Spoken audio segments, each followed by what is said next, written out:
Welcome to Breakout EDU's setup for Help Hannah Find Her Voice. This breakout is focused on the Industrial Revolution. It's the early 1800s, and there have been many inventions like the cotton gin and the spinning jenny that have made the textile industry boom. But it's not all wonderful news. Meet Hannah, a young girl who is forced to work in a hot, hazardous factory to help her family make ends meet. She's asked to complete dangerous tasks in horrible working conditions for little pay. She's even had a dear friend severely injured. The goal of this breakout is to help Hannah find her voice and a good strategy to change the way factories are operated and improve the lives of the factory workers. To play this game, you will need to set your 3-digit lock to 324, the 4-digit lock to 7429, the directional lock to up, right, up, down, left, and the ABC lock to the word Morris. You will also need both the large and small Breakout EDU boxes, the hint cards, the invisible ink pen, the padlock, the UV light, the hasp, and a device with internet access. You will first need to print out the file in the Google Drive folder labeled Print Me Lock Clues. Once that is printed, you will need to cut the following items apart. The first item has 3 clip art pictures on it. This will be placed on the large box later on in the demo.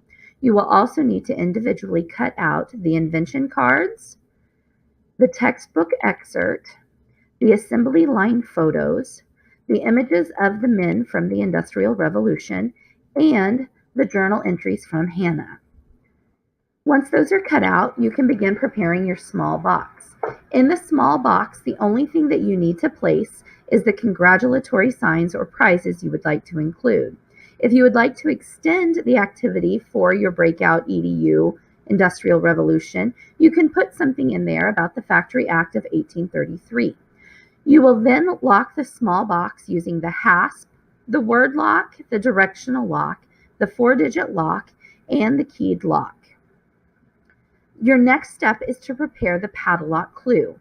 On the textbook excerpt, using your invisible ink pen, you are going to write, "Samuel Slater is key to the textile industry in the United States." Then you will prepare the large box.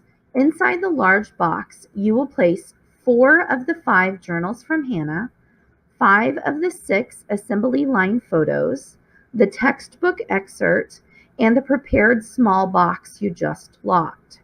On the outside of the large box, you will place the clip art with agricultural transportation and textiles on top. You will then lock the large box with the 3-digit lock. Around your room, you will hang the images of Samuel Slater, Eli Whitney, Henry Ford, and Samuel Morris.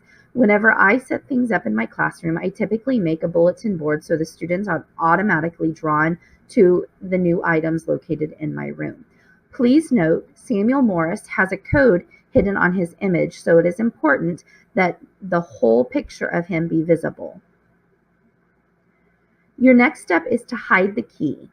You will hide the key either behind Samuel Slater's image, or you will place a hidden message on his image that tells the students where to find the key. If you use the hidden message option, this will prevent students from accidentally finding the key without solving the clue.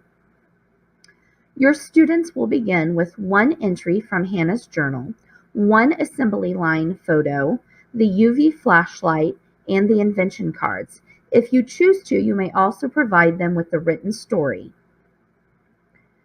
To solve the clues, students will first need to open the 3-digit lock. The 3-digit lock is solved by placing the invention cards in the appropriate industry.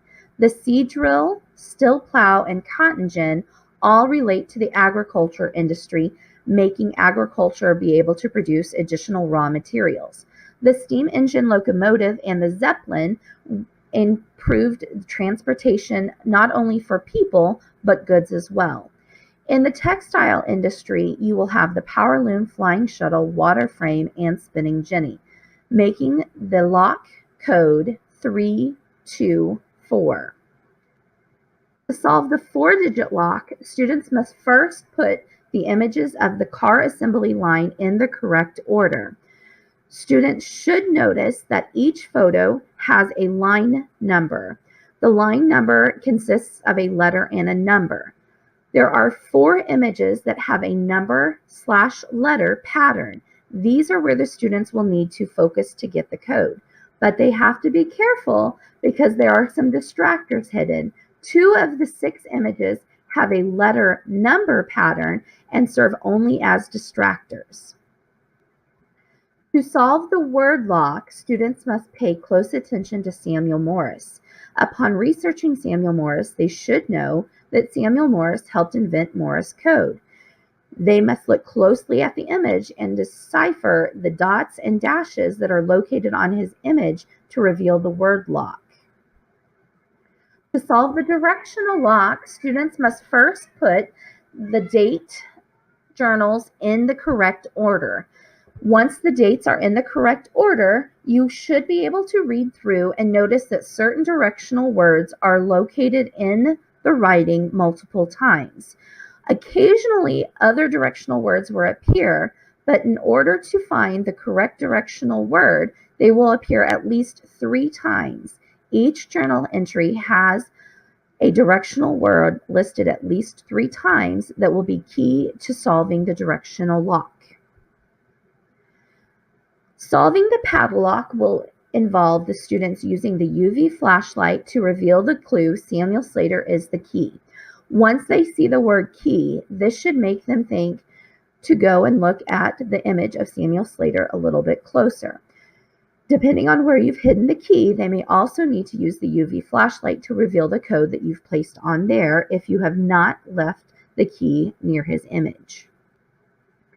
Once those are all set up, that's all the students need to do in order to enjoy the game. We hope you have a good time.